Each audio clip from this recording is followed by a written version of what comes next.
नमस्कार दोस्तों, मेरा नाम है विजय कुमार। आप देख रहे हैं कॉमिक्स पिटारा चैनल को। तो चलिए दोस्तों, राज कॉमिक्स की इस शानदार स्टोरी को शुरू करते हैं, जिसका नाम है राक्षसी का प्यार। तो आप देख सकते हैं इसका कवर पृष्ठ, जो कि कुछ इस तरह का है। तो चलिए इसकी शानदार स्टोरी को शुरू करते हैं। बहुत दिनों पहले की बात है। तक्षक नगर के राजा सूर्य रंजन और उदयपुर के राजा नीलकंठ की आपस में बहुत शत्रुता थी। लेकिन सूर्य रंजन का बेटा राजकुमार विक्रम और नीलकंठ की बेटी राजकुमारी श्यामला ये एक दूसरे से बहुत प्रेम करते थे।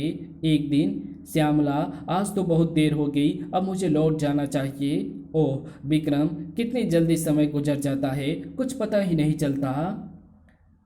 और फिर श्यामला से विदा लेकर विक्रम घोड़े पर सवार हो तेजी से अपने राज्य की ओर चल पड़ा। विक्रम, कल जरूर आना। अवश्य आऊंगा। विक्रम की आंखों से ओझल होते ही श्यामला भी अपने महल की ओर लौट पड़ी। उधर तेजी से घोड़ा दौड़ाता विक्रम अभी कुछ ही दूर गया था कि उसका रास्ता उदयपुर के शत्रु सैनिकों ने रोक लिया। ओह ये क्या, उदयपुर राज्य के सैनिक! ओह, मुझे किसी तरह इनसे बचकर निकल जाना चाहिए। लेकिन अभी वो अपने घोड़े को मोड़ पाता कि शत्रु सैनिकों ने उसे घेर लिया। मारो मारो, टुकड़े टुकड़े कर डालो, अब मुझे इनसे युद्ध करना ही होगा, नहीं तो ये मुझे मार डालेंगे। पूरी शक्ति के साथ विक्रम उन सैनिकों से भिड़ गया। पलक झपकते ही उसने कई सैनिकों को मौत के घाट उतार दिया। सर, खचाक खच, बचाओ! लेकिन अधिक देर तक वो शत्रु सैनिकों का मुकाबला नहीं कर सका। खच! एक सैनिक ने उसे घायल कर दिया। विक्रम ने कंधे से उस भाले को निकालकर उसी सैनिक की ओर फेंक मारा। खच! उस सैनिक के मरते ही शेष सैनिक भूखे भेड़िए की तरह विक्रम पर टूट पड़े। मारो मारो, बचकर नहीं जाने पाए। ओह, आखिर उन्होंने विक्रम को पूरी तरह घेर ही लिया। राजकुमार, हम तुम्हें बंदी नहीं बनाएंगे, हम तुम्हारे प्राण लेंगे। ओह विक्रम, विक्रम के जीवन और मृत्यु के बीच कुछ ही पलों का अंतर रह गया था कि तभी एक चमत्कार हो गया। सर! मरा! अरे ये क्या हो रहा है? कौन मार रहा है इन सैनिकों को? एक एक करके सब सैनिक अज्ञात दिशा से आने वाले बाणों के शिकार होते चले गए। विक्रम सिंह हैरान ये सोच ही रहा था कि समीप के पेड़ों के झुरमुट से एक नौयुवक मुस्कुराता हुआ उनकी ओर बढ़ा। इतने हैरान ना हो राजकुमार, कौन हो तुम? शत्रु सैनिकों को मारकर तुमने मेरी रक्षा क्यों की? ये मेरा कर्तव्य था राजकुमार। मेरा नाम सूरज है और मैं आपके ही राज्य का निवासी हूँ। विक्रम अपने को नहीं रोक सका और जल्द ही घोड़े से उतरकर सूरज की ओर बढ़ा। सचमुच तुम देशभक्त ही नहीं, बहुत साहसी और शक्तिशाली भी हो। आज से तुम मेरे मित्र बनकर रहोगे सूरज। कुछ देर बाद दोनों साथ साथ तक्षक नगर की ओर लौट रहे थे। विक्रम सूरज के बाणों से बहुत प्रभावित हुआ था। वो सूरज से उसकी शस्त्र शिक्षा के बारे में जानना चाहता था। आखिर उसने पूछ ही लिया, सूरज, तुम शस्त्र विद्या में बहुत निपुण हो, किस आचार्य से तुमने शस्त्र शिक्षा की प्राप्ति की है? मेरे पिता रघुकुल आचार्य हैं, उन्होंने ही मुझे ये सब कुछ सिखाया है। अच्छा, फिर तो मैं भी तुम्हारे पिताश्री से शस्त्र शिक्षा लूंगा। उस दिन विक्रम सूरज को अपने साथ महल में ले गया और फिर प्रतिदिन सूरज विक्रम के पास आने लगा। दिन प्रतिदिन उन दोनों की दोस्ती गहरी होती चली गई। दोनों साथ साथ खाते पीते, शिकार को जाते और साथ बैठकर खुशियां मनाते।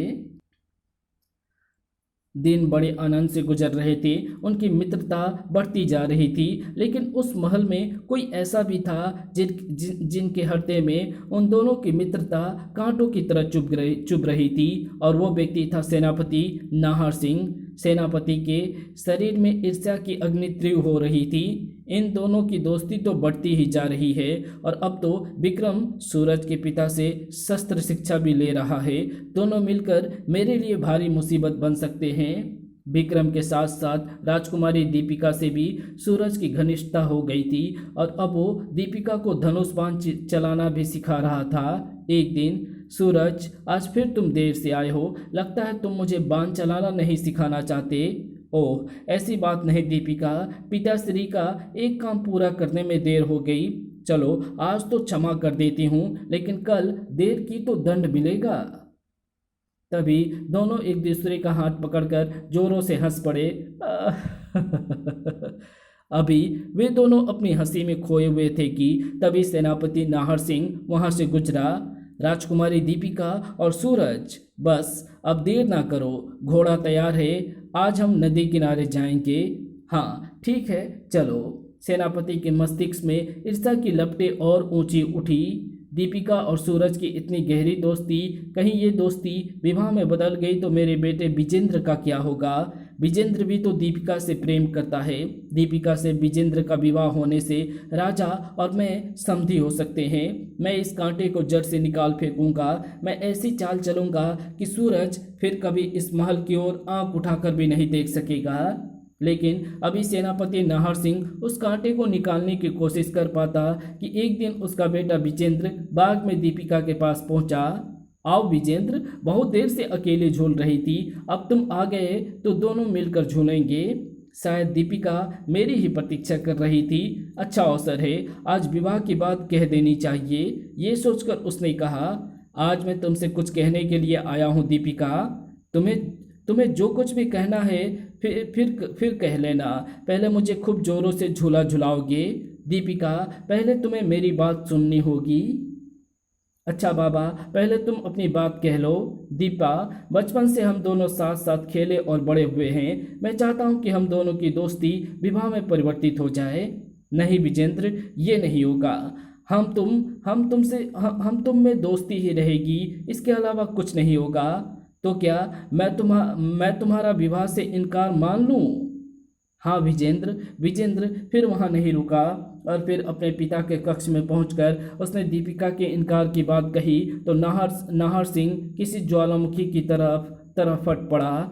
नहीं, ऐसा नहीं हो सकता। लेकिन तुम चिंता ना करो, दीपिका का विवाह तुम्हारे साथ ही होगा। मैं कल ही उस कांटे को काट फेंकूंगा जो तुम दोनों के बीच में आ गया है। हम दोनों के बीच कौन सा कांटा है पिताजी? वो कांटा है सूरज। अब उस सूरज की रोशनी इस महल में कभी दिखाई नहीं देगी। बस बेटे, तुम्हें थोड़ी सी प्रतीक्षा करनी होगी। लेकिन सेनापति नाहर सिंह को उस कांटे को निकालने के लिए प्रतीक्षा नहीं करनी पड़ी। एक दिन अवसर देखकर उसने राजा सूर्यरंजन से कहा, महाराज, मुझे क्षमा का आश्वासन दे तो मैं आपसे कुछ कह सकूं। सेनापति, तुम निर्भय होकर कुछ भी कह सकते हो। आश्वासन पाकर उसने राजकुमार विक्रम और सूरज की दोस्ती की कहानी सुनाते हुए कहा, महाराज, बात राजकुमार और सूरज की दोस्ती तक सीमित रहती तो ठीक था, लेकिन सूरज तो अब बोलो सेनापति, रुक क्यों गए? महाराज, कैसे कहूँ, वो छोटे घर का लड़का सूरज अब राजकुमारी दीपिका को अपने प्यार के जाल में फांसने की कोशिश कर रहा है ताकि वो राजकुमारी से विवाह कर सके। नहीं, हम उस सूरज को दीपिका की परछाई भी नहीं छूने देंगे।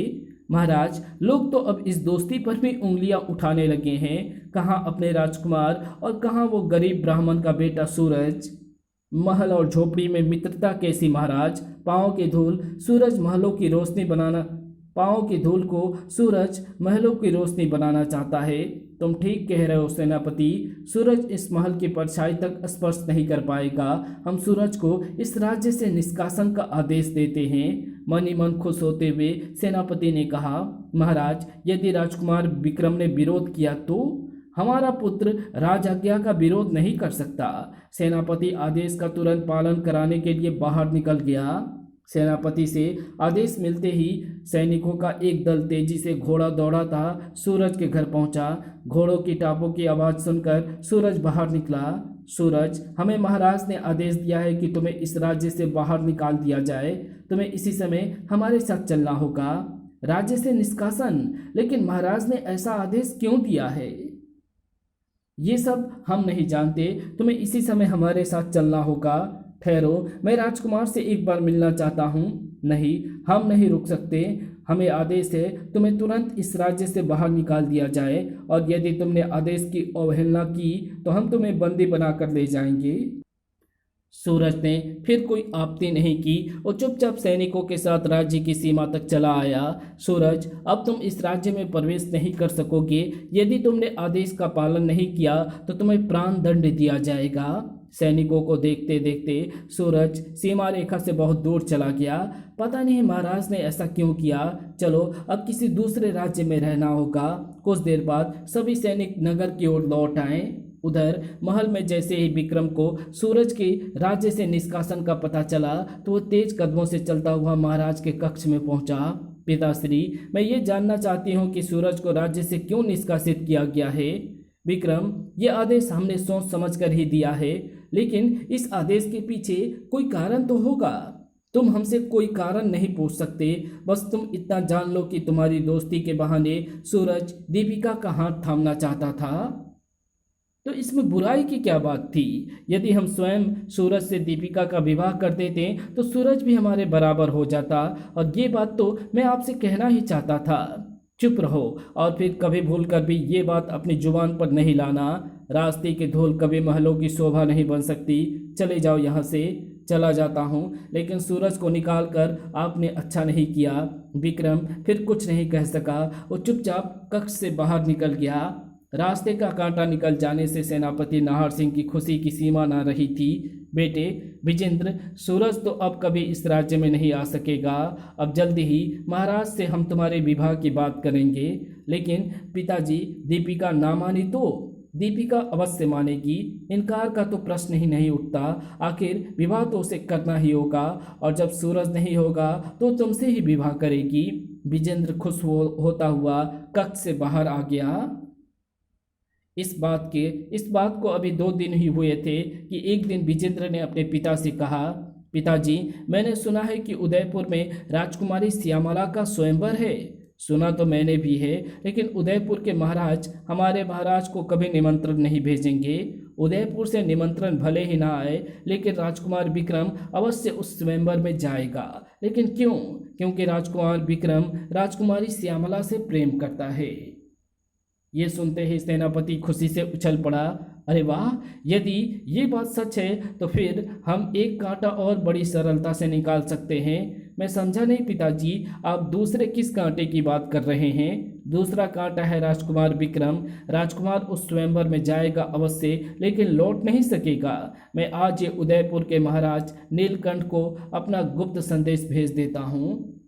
अभी विजेंद्र कोई प्रश्न करता कि तभी एक सैनिक वहां पर आ पहुंचा। सेनापति जी, आपको तुरंत महाराज ने बुलाया है। महाराज से कहो कि हम तुरंत पहुंच रहे हैं। कुछ ही देर में सेनापति महाराज के पास पहुंच गया। आओ नाहर सिंह, सुना है कि उदयपुर का राजा नीलकंठ अपनी बेटी श्यामला का स्वयंवर कर रहा है, और उसने हमें निमंत्रण भी नहीं भेजा। महाराज, इस तरह वो हमारा अपमान करना चाहता है, लेकिन हम इस अपमान का बदला लेंगे।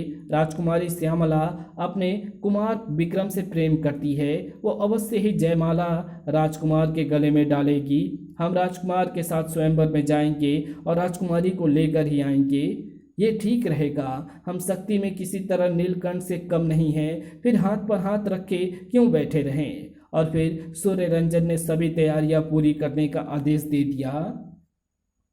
उदयपुर में निश्चित समय पर स्वयंवर प्रारंभ हुआ। अनेक राज्यों के राजकुमार उस स्वयंवर में उपस्थित थे।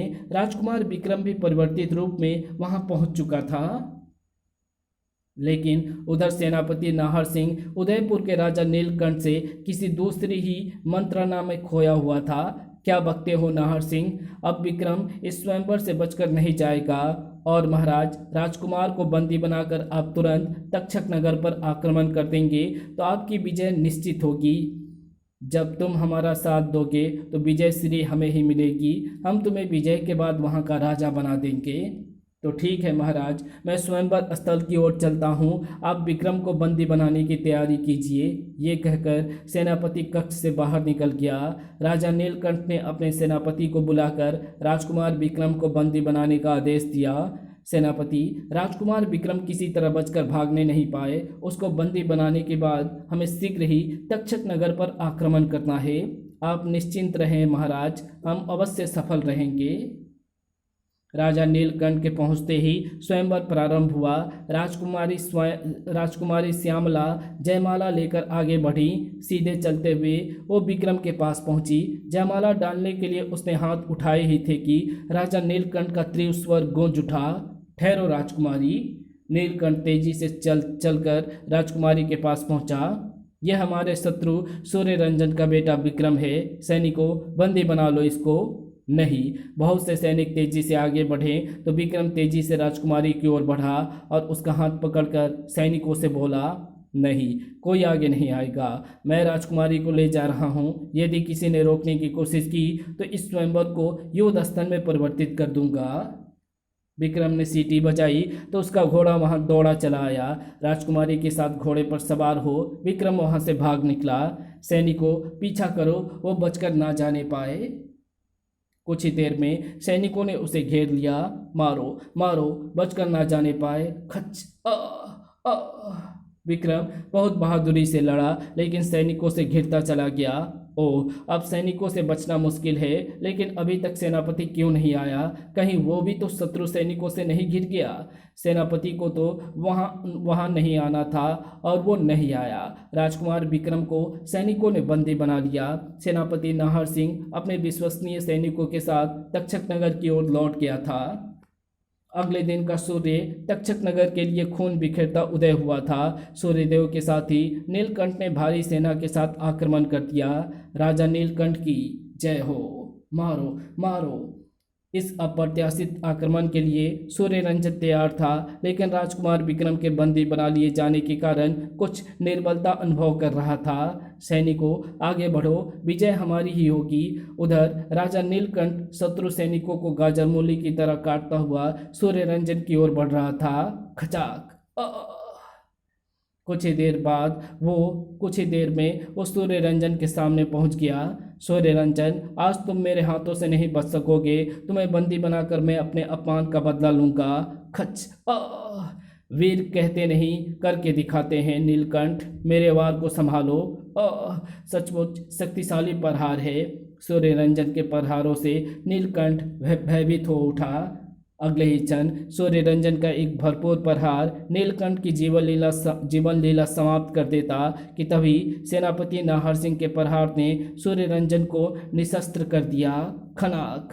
ओह, सैनिकों बंदी बना लो सूर्य रंजन को।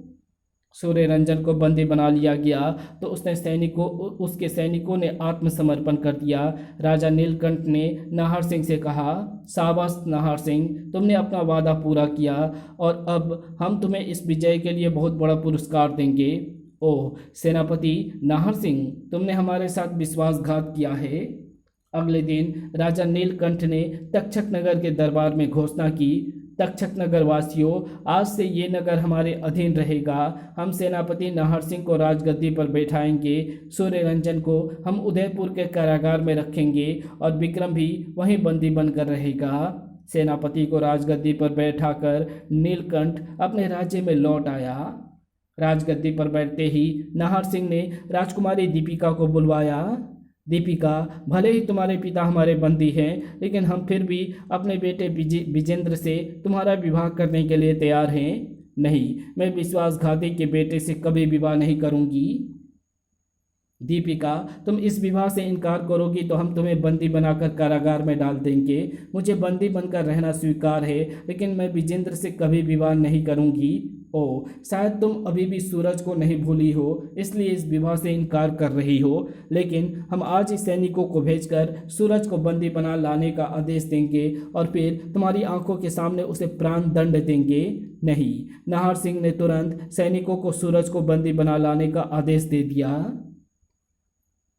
उधर सूरज किसी दूसरे राज्य में रह रहा था। एक दिन उसे तक्षक नगर की पराजय के बारे में मालूम हुआ। भैया, जानते हो तक्षक नगर पर नीलकंठ ने अधिकार कर लिया है। हाँ भैया, मैंने सुना है कि नीलकंठ ने नाहर सिंह को वहाँ का राजा बना दिया है। सूर्य रंजन और विक्रम उसकी कैद में है।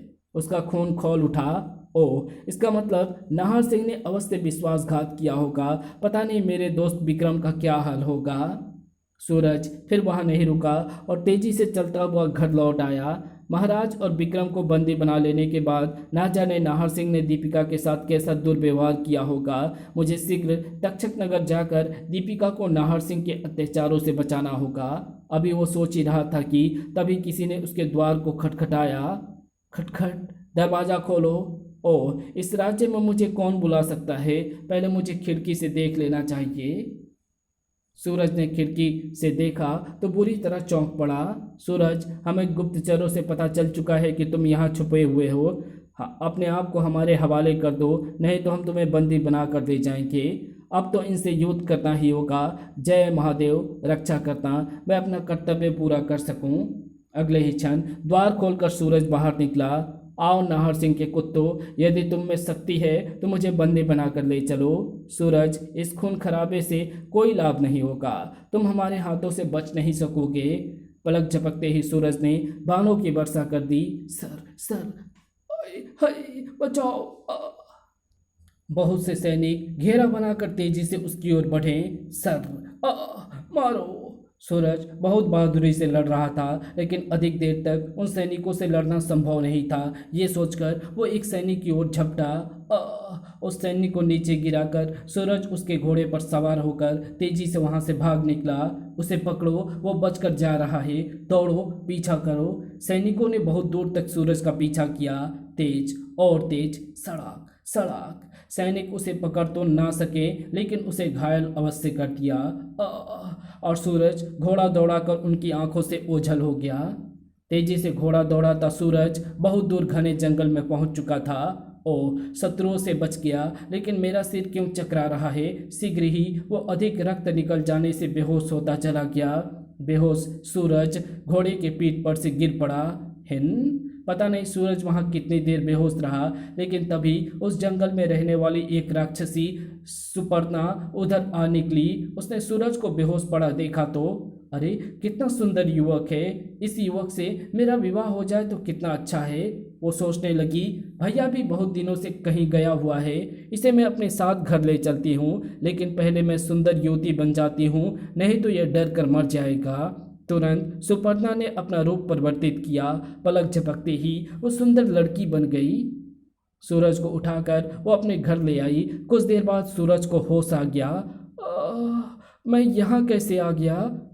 तुम कौन हो? चिंता ना करो, आराम से लेटे रहो। लेकिन तुम कौन हो? मैं महर्षि की कन्या यामिनी हूँ। जंगल में एक स्थान पर तुम बेहोश पड़े हुए थे, मैं तुम्हें उठाकर यहाँ ले आई। मैंने तुम्हारे जख्मों पर औषधि लगा दी है, तुम्हें भूख भी लगी होगी, लो ये फल खाओ। ओह, तुम कितनी अच्छी हो, तुमने मेरे प्राण बचा लिए। ओह, ये युवक मेरी प्रशंसा कर रहा है, मैं जल्दी इसे अपने प्रेम जाल में फंसा लूंगी। उसी दिन सूरज ने सुपर्णा को सारी कहानी सुना दी।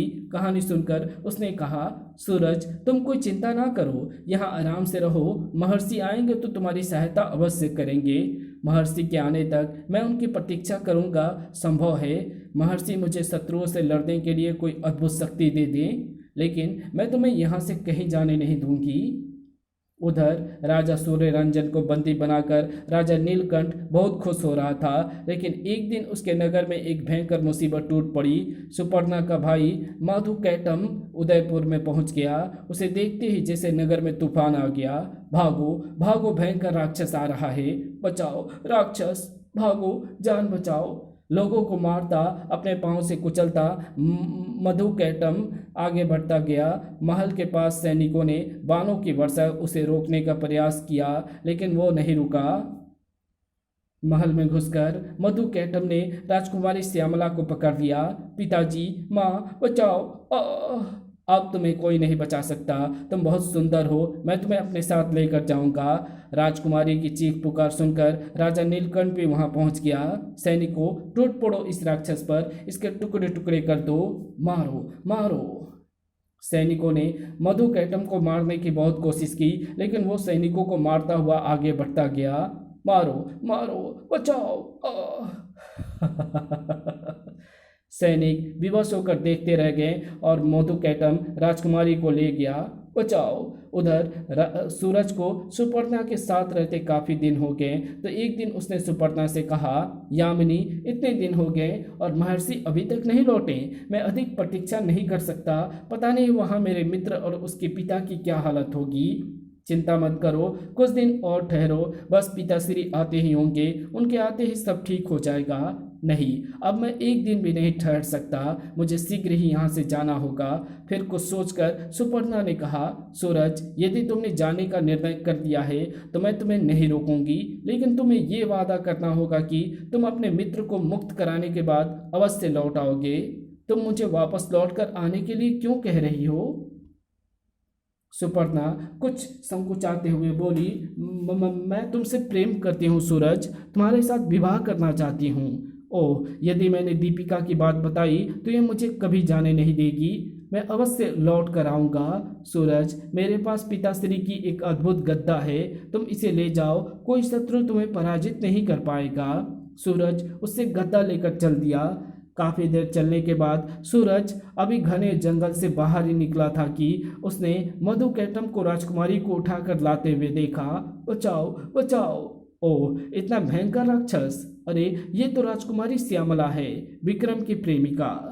मुझे किसी तरह इस राक्षस से श्यामला को छुड़ा लेना चाहिए। यदि राक्षस ने इसे मार डाला तो मैं अपने दोस्त को क्या उत्तर दूंगा? ये सोचते ही उसने मधु कैटम पर बाणों की वर्षा कर दी। इन सुइयों से मुझे मारेगा मूर्ख! मधु कैटम राजकुमारी को छोड़कर सूरज पर झपटा और उसे भी पकड़ लिया। ओह, अब तुम मुझसे बचकर कहाँ जाओगे? घर ले जाकर पहले तुम्हें ही खाऊंगा। मधु कैटम दोनों को पकड़कर ले चला। उधर सुपर्णा ने मधु कैटम को उन दोनों को लाते हुए देखा तो चौंक पड़ी। अरे, भैया तो सूरज को पकड़कर ला रहे हैं, अब मैं क्या करूं? भैया के सामने तो मुझे इसी रूप में रहना होगा। सूरज ने पास आने पर यामिनी के बजाय राक्षसी को देखा तो मन ही मन भयभीत हो उठा। अरे, यहाँ तो एक राक्षसी है, यामिनी कहाँ गई? कहीं ये राक्षसी यामिनी को मारकर खा तो नहीं गई? सुपर्णा, इन दोनों को कुटिया में बांध कर डाल दो, कल सुबह इस युवक का भोजन करूंगा और ये राजकुमारी बहुत सुंदर है, इससे मैं विवाह करूंगा। सुपर्णा ने दोनों को एक कुटिया में बंद कर दिया। रात को जब मधु कैटम सो गया तो सुपर्णा फिर यामिनी के रूप में परिवर्तित होकर सूरज के पास पहुंची। यामिनी, तुम कहाँ थी? सूरज, जब राक्षसी यहाँ आई थी तो मैं भाग गई थी। मैंने रास्ते में राक्षस को तुम्हें पकड़ कर लाते देखा था। कुछ देर में सुपर्णा ने कुटिया का द्वार खोल दिया। सूरज, इस गत्ता को लेकर भाग जाओ, राक्षस सो रहा है। यामिनी, तुम भी मेरे साथ चलो, यहाँ जंगल में राक्षस और राक्षसी तुम्हें खा जाएंगे। नहीं, मैं जंगल में छिपकर पिताश्री की प्रतीक्षा करूंगी, तुम जाओ। यामिनी, मैं इस राजकुमारी को भी अपने साथ ले जाऊंगा, इसके बदले में इसके पिता से अपने मित्र को मुक्त कराऊंगा। यामिनी ने राजकुमारी को भी निकाल दिया। सूरज और राजकुमारी दोनों वहां से चल दिए, लेकिन मधु कैटम के पास से गुजरते हुए राजकुमारी ठोकर खाकर गिर पड़ी। ओह, तुम भागने की कोशिश कर रही थी, अब मैं तुम दोनों को नहीं छोड़ूंगा। मधु कैटम आगे बढ़कर सूरज को पकड़ पाता कि सूरज ने उस पर गद्दा से आक्रमण कर दिया। आज मैं तुझे जीवित नहीं छोड़ूंगा। कुछ ही देर में मधु कैटम का शरीर धू धू कर जल रहा था। राक्षस के जलकर मरते ही सूरज चल दिया। सूरज राजकुमारी को लेकर उदयपुर में पहुंचा, लेकिन वहां राजकुमार विक्रम के बंदीगृह से भाग जाने का समाचार आग की तरह फैला हुआ था। सूरज भी ये सुनकर चौंक पड़ा। विक्रम भाग गया? हाँ, अब वो राजा से बदला लेगा। ओह, विक्रम को मुक्त कराने मैं यहाँ आया था, वो पहले ही मुक्त हो गया। राजकुमारी जी, अब आप भी महल में जा सकती हैं। नहीं सूरज, अब मैं महल में नहीं जाऊंगी, तुम्हारे साथ रहकर विक्रम की खोज करूंगी। मैं विक्रम से प्रेम करती हूँ। और राजकुमारी श्यामला भी सूरज के साथ विक्रम को ढूंढने के लिए चल पड़ी। तक्षक नगर में विक्रम को ढूंढते हुए कई दिन बीत गए थे, लेकिन उसका कुछ पता नहीं चला था। एक दिन दोनों नगर के बाहर पेड़ों की छाया में बैठे थे कि पलक झपकते ही वो घुड़सवार उनके सामने से गुजर गया। तभी उसका पीछा करते हुए बहुत से सैनिक आए, लेकिन उस घुड़सवार की आंखों से ओझल हो जाने के कारण उन दोनों के पास से रुक गए। ओह, विक्रम फिर हमारे हाथ से निकल गया। अब हम महाराज नाहर सिंह को क्या जवाब देंगे? सैनिकों ने उन दोनों के पास आकर पूछा। जो घुड़सवार अभी इधर आया था वो किधर गया? जल्दी बोलो, हम तुम्हें इनाम देंगे। सूरज सब कुछ समझ चुका था। वो गद्दा उठाकर आक्रमण मुद्रा में बोला, नाहर सिंह के कुत्तों, विक्रम कहाँ छिपा है मैं जानता हूँ, लेकिन उसका पता मैं तुम्हें नहीं बताऊंगा। मेरा नाम सूरज है। सूरज। इतना सुनते ही सारे सैनिक उस पर टूट पड़े। गद्दा से निकली चिंगारियों ने सैनिकों को जलाकर राख कर दिया। कुछ दूर झाड़ियों में छिपा विक्रम ये सब देख रहा था। सैनिकों के जलकर मरते ही वो सूरज के पास आया। सूरज, मेरे दोस्त, आज फिर तुमने मेरी जान बचाकर मुझ पर उपकार किया है। उपकार कैसा विक्रम? मैंने तो दोस्ती का कर्ज चुकाया है। पहले राजकुमारी श्यामला से मिलो। ओह श्यामला, इस वेश में तो मैं पहचान ही नहीं सका, लेकिन तुम्हें तो कोई राक्षस उठा कर ले गया था। हाँ विक्रम, उसकी बहुत लंबी कहानी है, पर इतना जान लो सूरज भैया ही मुझे उस राक्षस को छुड़ा कर लाए हैं। सूरज, तुम कितने अच्छे हो। पिताश्री ने उस दुष्ट सेनापति की बातों में आकर तुम्हें राज्य से निष्कासित कर दिया। उन बातों को छोड़ो विक्रम, सबसे पहले हमें सेनापति को मारकर दीपिका को छुड़वाना है और फिर महाराज को नीलकंठ से मुक्त कराना होगा। और फिर तीनों घोड़े पर सवार हो तेजी से तक्षक नगर की ओर चल दिए। नगर में पहुंचकर उन्हें ज्ञात हुआ कि महल में नाहर सिंह अपने बेटे विजेंद्र से जबरदस्ती दीपिका का विवाह कर रहा है। तीनों को महल के मुख्य द्वार तक पहुंचने में फिर देर ना लगी। मारो मारो, रुक जाओ, इन्हें रोको, बचाओ। सैनिकों ने उन्हें रोकने की बहुत कोशिश की, लेकिन वे दोनों सैनिकों को मारते उन्हें जलाते हुए भीतर बढ़ते चले गए। विवाह स्थल के समीप पहुंचकर विक्रम, ये गद्दा तुम ले लो, मैं अपने बाणों से ही सैनिकों को यमलोक पहुंचाऊंगा। सूरज से गद्दा लेकर घोड़ा दौड़ाता विक्रम विवाह स्थल में नाहर सिंह के सामने जा पहुंचा। कुत्ते नाहर सिंह, आज तुझे मारकर विश्वासघात का बदला लूंगा।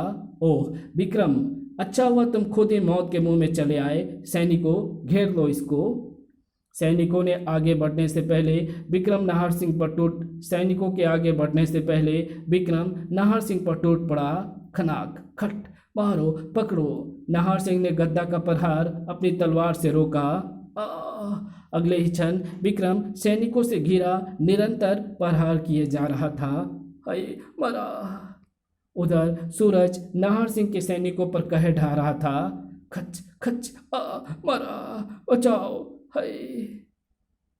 उधर युद्ध का पासा पलटते देख नाहर सिंह तेजी से दौड़कर दीपिका के पास पहुंचा और उसकी गर्दन पर तलवार रखकर जोर से बोला, गद्दा फेंक दो विक्रम, नहीं तो मैं तुम्हारी बहन को मार दूंगा। ओह नहीं भैया, गद्दा मत फेंकना, मेरी जान भले ही चली जाए, लेकिन तुम इस दुष्ट को मार डालो। मेरी बहन को छोड़ दो नाहर, मैं गद्दा फेंक रहा हूँ। विक्रम और सूरज असहाय से खड़े देखते रह गए। नाहर सिंह के आदेशों पर दोनों को बंदी बना लिया गया। मुझे मार दे आए थे विक्रम, अब मेरे हाथ से तुम कुत्तों की मौत मरोगे और इस दोस्त के साथ तू भी मरेगा। सूरज, दोस्त का मतलब तू क्या समझेगा विश्वासघाती? एक बार तो मेरे बंधन खोल दे, फिर मैं तुझे दोस्ती का मतलब बतलाऊंगा। नहीं, अब तुम कभी मुक्त नहीं हो सकोगे सेनापति। इन्हें कल सुबह सबके सामने प्राण दंड दिया जाएगा। उधर बहुत दिन तक सूरज वापस नहीं लौटा तो सुपर्णा उसकी खोज में तक्षक नगर आ पहुंची। महल के बाहर खुले मैदान में विक्रम और सूरज को प्राण दान देने के लिए बांध कर रखा था। सुपर्णा ने सूरज को देखा तो चौंक पड़ी। अरे, सूरज को बंदी बना रखा है, मुझे जल्द ही कुछ करना होगा, नहीं तो सैनिक उसकी जान ले लेंगे। तभी नाहर सिंह उस अद्भुत गद्दा के लिए उन दोनों के पास पहुंचा। उसने प्रहार के लिए गद्दा उठाया ही था कि ठहरो, रुक जाओ, कौन हो तुम? पीछे हटो। सैनिकों, इसको पकड़ लो। नहीं, कोई सैनिक आगे नहीं बढ़ेगा, मैं किसी को जीवित नहीं छोड़ूंगी। ओ यामिनी, ओ अब मुझे अपने वास्तविक रूप में आना ही पड़ेगा। अगले ही क्षण सुपर्णा अपने वास्तविक रूप में परिवर्तित होकर नाहर सिंह पर झपटी। ओ ये तो राक्षसी है, मारो। आओ आओ, किसी को जीवित नहीं छोड़ूंगी। बचाओ। सैनिकों को मारती हुई सुपर्णा फिर नाहर सिंह के सामने पहुंची तो उसने गद्दा का प्रहार किया। गद्दा से निकली चिंगारियों ने सुपर्णा को जलाना शुरू कर दिया, लेकिन तभी सुपर्णा के एक तेज प्रहार से नाहर के हाथ से गद्दा छूटकर हवा में उड़ गई। तेजी से झपटकर सुपर्णा ने नाहर सिंह को पकड़ लिया। पलक झपकते ही सुपर्णा ने नाहर सिंह को मार डाला, लेकिन स्वयं भी जलकर बुरी तरह घायल हो गई थी। सूरज, मुझे क्षमा कर देना, मैं राक्षसी थी, लेकिन ये राज तुमसे छिपा कर रखा। मैं तुमसे प्यार करती थी सूरज। यामिनी, तुम्हारा ये उपकार मैं कभी नहीं भूलूंगा। तुमने मेरे लिए अपने प्राणों का बलिदान कर दिया। सूरज, मैं जा रही हूँ। सुपर्णा फिर जीवित न रह सकी। नाहर सिंह के शेष बचे हुए सैनिकों ने आत्मसमर्पण कर दिया। राजा नीलकंठ ने भी बिना युद्ध किए राजा सूर्यरंजन को मुक्त कर दिया और राजकुमारी श्यामला का विवाह विक्रम से कर दिया और सूर्यरंजन ने दीपिका का विवाह सूरज से कर दिया। इसी के साथ ये कहानी यही समाप्त होती है। तो आपको ये कहानी कैसी लगी कमेंट में लिख करके ज़रूर बताना। वीडियो अच्छी लगे तो इस वीडियो को लाइक शेयर कमेंट ज़रूर कर देना। Thanks for watching my video.